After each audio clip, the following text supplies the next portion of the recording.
মনুষ্যত্বই মানুষের আসল পারফিউম, যার সুগন্ধি মৃত্যুর পরেও থেকে যায়। নমস্কার, আমি শ্রী বাৎসবাবুল শাস্ত্রী। এই চ্যানেলটা আপনাদের। আপনারা এই চ্যানেলটাকে সাবস্ক্রাইব করুন, বেল আইকনের প্রথম অপশানটিতে ক্লিক করুন, যাতে ভিডিও হওয়ার সাথে সাথেই আপনাদের কাছে পৌঁছে যায়। আপনারা লাইক কমেন্টস দিন, আপনারা চ্যানেলটাকে শেয়ার করুন আপনার বন্ধু বান্ধব আত্মীয় স্বজনদের কাছে, যাতে তারাও এই চ্যানেল থেকে উপকার পায়। আজকের আলোচনা করব সিংহ রাশির জাতক জাতিকাদের জুলাই মাসটা কেমন যাবে। তার আগে হরস্কোপটা দেখতে হবে। হরস্কোপের দ্বিতীয়ভাবে আপনাদের কেতু আছে, সপ্তমে শনি, রাহু অষ্টমে, নবমে মঙ্গল, বৃহস্পতি দশমে, শুক্র এবং রবি একাদশে এবং বুধ দ্বাদশে। এই হরস্কোপ এবং গ্রহদের কিছু ট্রানজিট আছে জুলাই মাসে। তার মধ্যে শুক্র, রবি, মঙ্গল, বুধ এরা সব ট্রানজিট করবে। কোন কোন ডেটে সেই বিষয় নিয়েও বলছি। প্রথমে শুক্র গ্রহ ট্রানজিট করবে। শুক্র আছে মিথুন রাশিতে পুনর্বসু নক্ষত্রের প্রথম পাদে। 7ই জুলাই শুক্র কর্কট রাশিতে প্রবেশ করবে এবং পুনর্বসু নক্ষত্রের চতুর্থ পাদে, যেটা কিনা বৃহস্পতি নক্ষত্র। এরপর মঙ্গল মেষ রাশিতে আছে ভরণী নক্ষত্রের তৃতীয় পাদে। 12ই জুলাই সন্ধ্যে 7টা PM মঙ্গল বৃষ রাশিতে প্রবেশ করবে কৃত্তিকা নক্ষত্রের দ্বিতীয় পাদে, যেটা কিনা রবি নক্ষত্র। এরপর রবি মিথুন রাশিতে আদ্রা নক্ষত্রের তৃতীয় পাদে আছে। 16ই জুলাই রবি কর্কট রাশিতে পুনর্বসু নক্ষত্রের চতুর্থ পাদে, যেটা কিনা বৃহস্পতি নক্ষত্রে প্রবেশ করছে। বুধ কর্কট রাশিতে পুষ্যা নক্ষত্রে আছে প্রথম পাদে। 20 তারিখে বুধ সিংহ রাশিতে মঘা নক্ষত্রের প্রথম পাদে, যেটা কিনা কেতু নক্ষত্র, সেখানে প্রবেশ করবে। সবকিছু আপনাদের ডিটেলে জানাবো। আপনাদের প্রেম, ব্যবসা, আপনাদের শিক্ষা, শরীর স্বাস্থ্য, আপনাদের কর্মজীবন টোটালটাই জানাবো, এবং ডিটেলে যেটা কিনা নেগেটিভ বা পজিটিভ দুটোই কিন্তু থাকবে।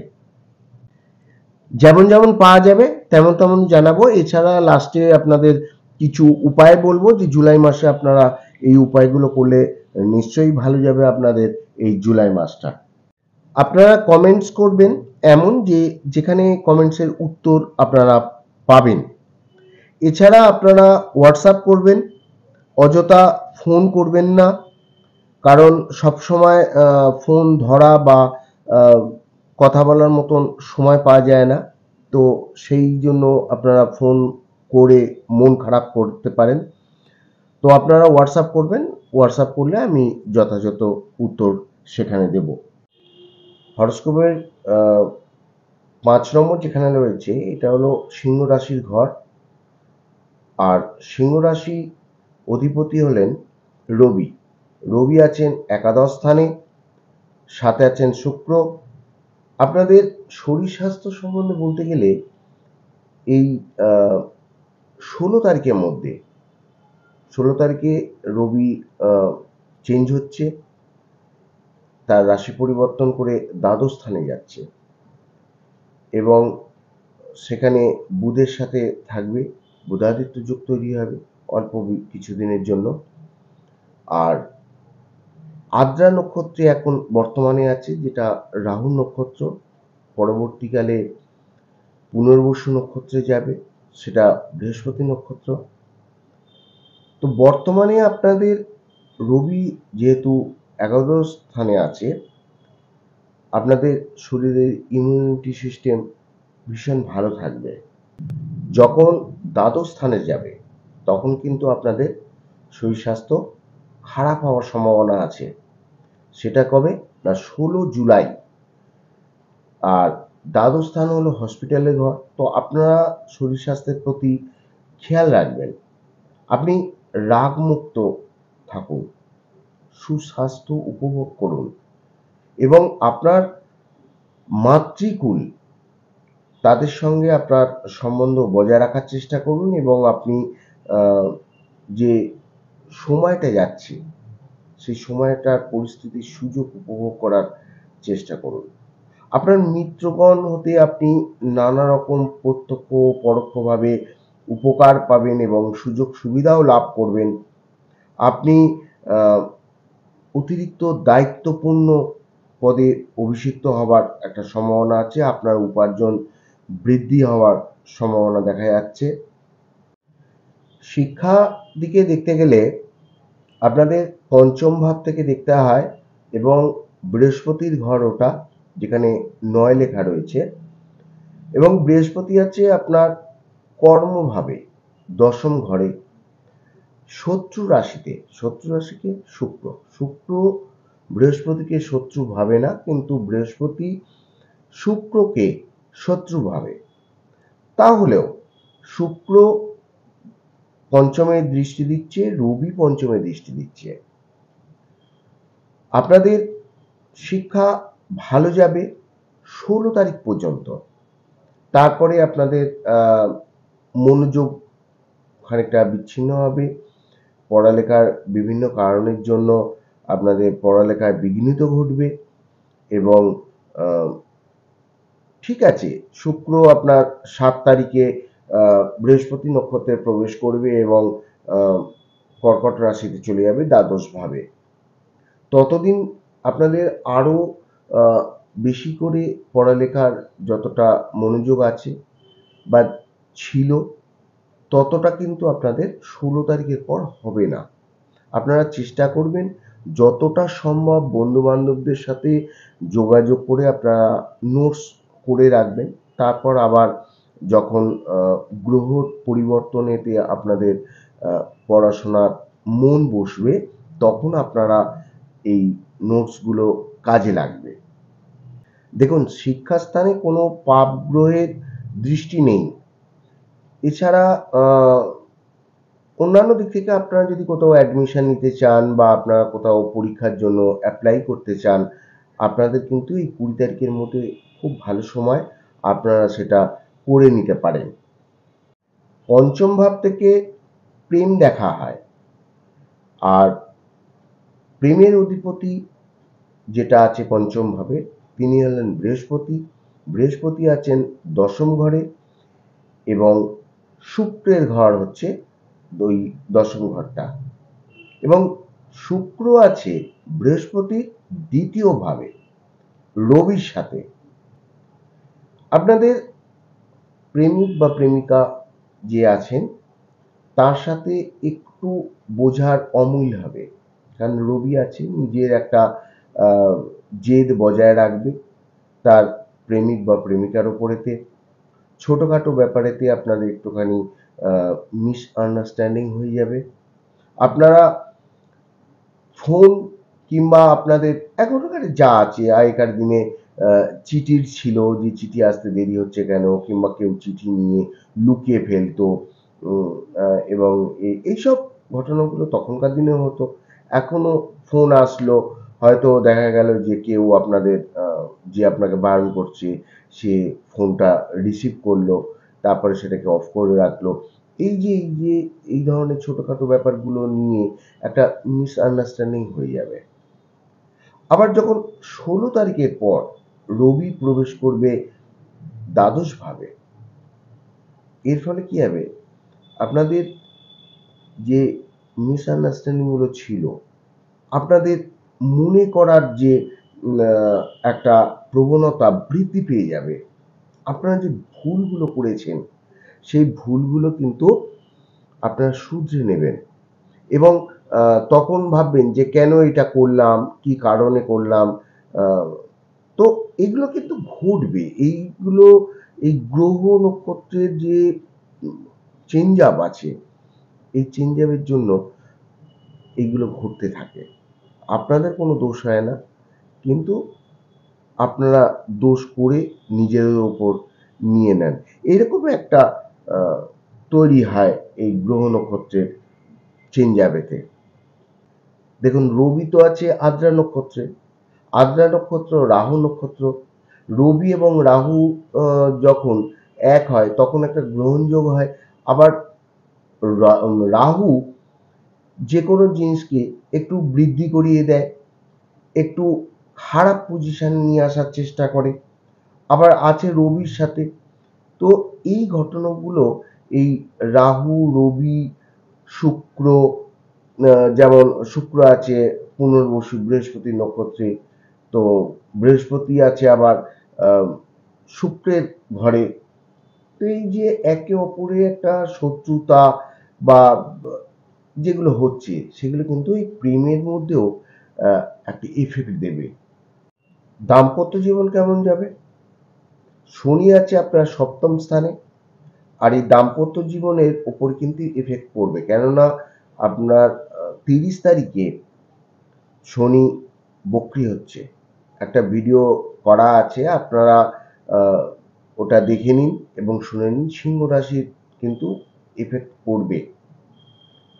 আর যখন রবি চলে যাবে, মানে লগ্নপতি বা রাশিপতি যখন চলে যাবে দ্বাদশ স্থানে, তখন দ্বাদশ স্থান যেহেতু আপনাদের বাইরে যাওয়ার স্থান বা আপনাদের হসপিটালের স্থান ওটা, তো ওখান থেকে, এবং ওটা ত্রিক ভাব, দ্বাদশ ভাবটা ভালো না। সেই হিসাবেতেও দেখা যায় যে আপনাদের আহ, দাম্পত্য জীবনের মধ্যে ঝগড়া অশান্তিও যেমন আছে, আপনাদের পার্টনারের শরীর স্বাস্থ্যের দিকেও খানিকটা এফেক্ট পড়বে। শয্যা সুখ থেকে বঞ্চিত হবার একটা সম্ভাবনা আছে। যেদিক থেকে আপনারা নেন, পোস্টিং হয়ে গেল, বিদেশে কোথাও বেড়াতে গেল, কিংবা কোনো কাজের ক্ষেত্রে গেল, এইগুলো যখন হচ্ছে তখনও শয্যা সুখ আপনি পাচ্ছেন না, কারণ ওটা শয্যার ঘর। আবার কারোর আহ, কোনো মামলা ছিল, সে মামলার নিষ্পত্তি হয়ে গেল, কিংবা কোনো ঝগড়ার ক্ষেত্রে আহ, দূরবর্তী স্থানে হয়ে গেল। এই ঘটনাগুলো কিন্তু হয়ে যাওয়ার একটা সম্ভাবনা দেখা যাচ্ছে।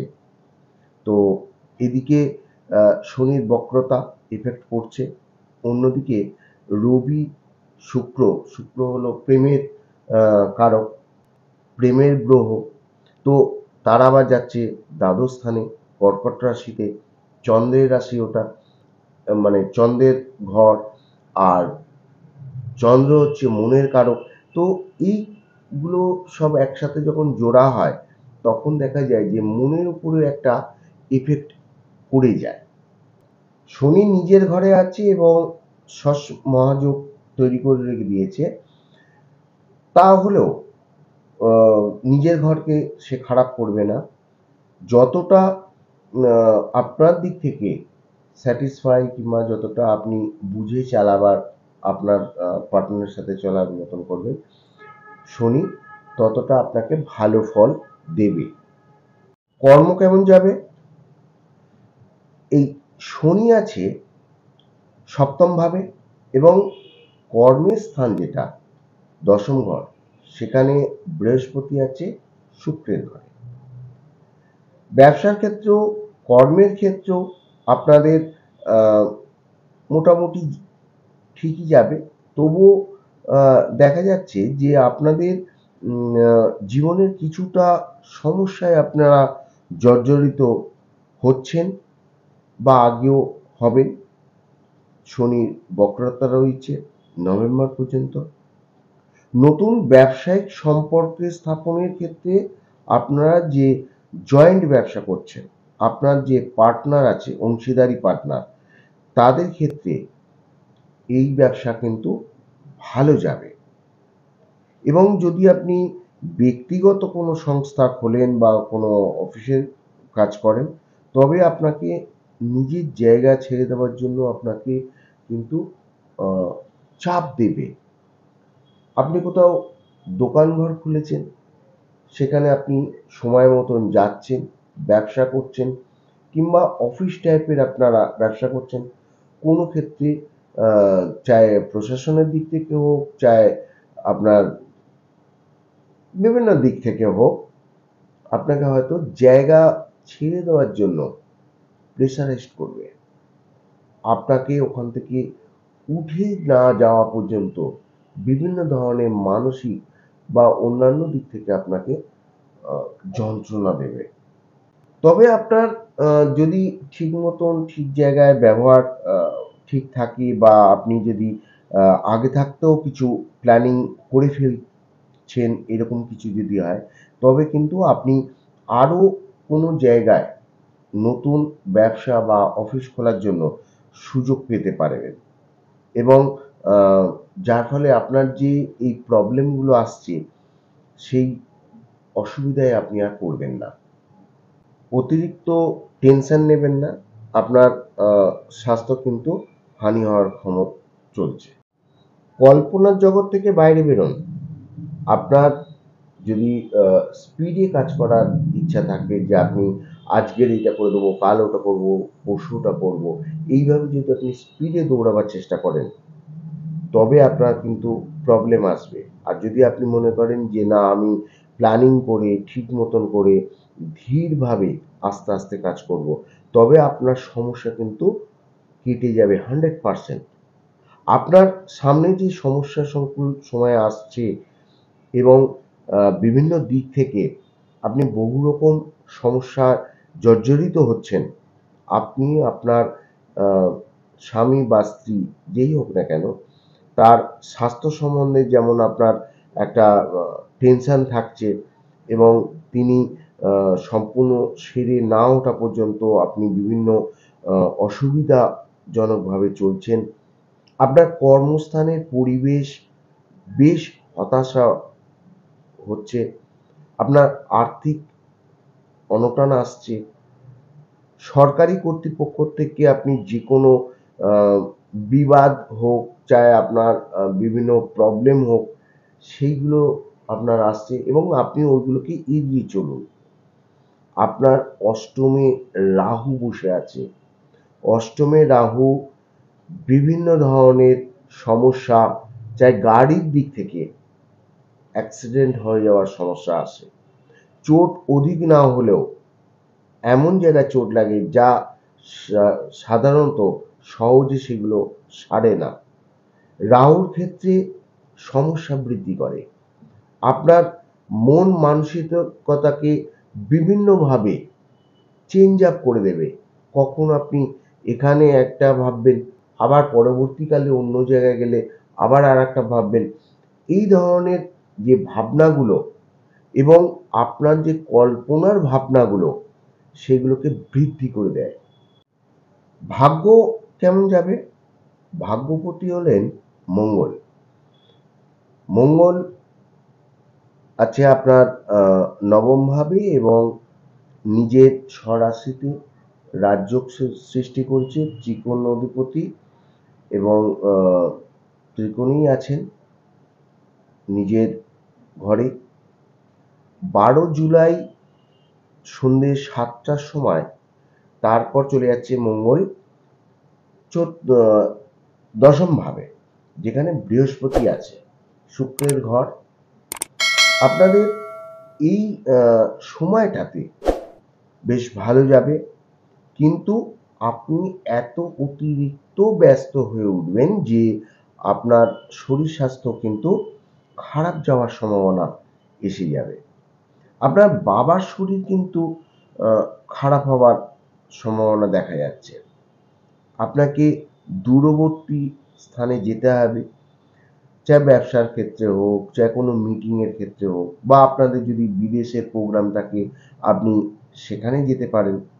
তবে কতটা আপনি সাকসেস হবেন, ততটাই নির্ভর করবে আপনার তাদের সাথে ব্যবহারিক যে মিটিং আছে, বা আপনি যে কর্ম জন্য বা ব্যবসার জন্য তাকে বৃদ্ধি করার জন্য আপনি যে কথাবার্তাগুলো বলছেন, সেই কথাবার্তাগুলো তারা কতটা নিতে পারছে, এবং আপনাকে কতটা তারা সাপোর্ট করতে পারছে। এই সম্পূর্ণটাই নির্ভর করবে আপনার কথাবার্তার উপরে, সাকসেসফুলের উপরে। তো আর দেখা যাচ্ছে যে আপনাদের দশম ভাবে শনির দৃষ্টি পড়ছে এবং মঙ্গল যখন রাশি পরিবর্তন করবে তখন আবার তার তৃতীয় দৃষ্টি পড়বে দ্বাদশ ভাবে। 13 তারিখের পর আপনাদের কোনো জমি, ফ্ল্যাট কিংবা বাহন আপনার যদি কেনার হয় তাহলে আপনারা 13 তারিখের পর কিনুন, যখন মঙ্গলের রাশি পরিবর্তন হবে। আপনাদের দূরবর্তী স্থানে যাওয়াই যখন আপনাদের জন্য কোনো পার্সোনাল গাড়িতে আপনারা যান, তবে আপনারা খুব সাবধানে এবং ধীর গতিতে কিন্তু চলবেন। অতিরিক্ত হাই স্পিড, মানে 100-110 এরকম ফাঁকা রাস্তা পেয়ে গেছেন তো আপনারা হাই স্পিড তুলছেন, কখনো করবেন না। কারণ এই সময় রাহু রয়েছে আপনাদের অষ্টমে এবং শনি রয়েছে কিন্তু বক্রী। তো সেই হিসাবে আপনাকে কিন্তু খুব সাবধানে, ধীর গতিতে এবং ভেবে চিন্তে আপনাকে কিন্তু চলতে হবে। বক্রী শনি এখন চলছে। আপনাদের যদি লগ্ন কুণ্ডলী বা আপনাদের রাশি কুণ্ডলী যদি খারাপ থাকে তাহলে এর প্রভাব কিছুটা খারাপের দিকেই থাকবে। আর নতই গোচর অনুযায়ী যাদের কুণ্ডলী চলছে সামান্য হেরফেরেতে এদিক ওদিক গ্রহদের যদি থাকে, তো এই জুলাই মাসটা আপনাদের খুব ভালোভাবেই কাটবে। এই মাসে উপায় বলছি, আপনারা গণেশজির পূজা করুন, হনুমান চল্লিশা পাঠ করুন। ব্যাস এই দুই দেবতার আপনারা আশীর্বাদ নিন আর পুরো মাসটা ভালো কাটান। দেখবেন খুশিতে আপনার এই জুলাই মাস কাটবে। ভালো থাকুন, অন্যের উপকার করুন। নমস্কার।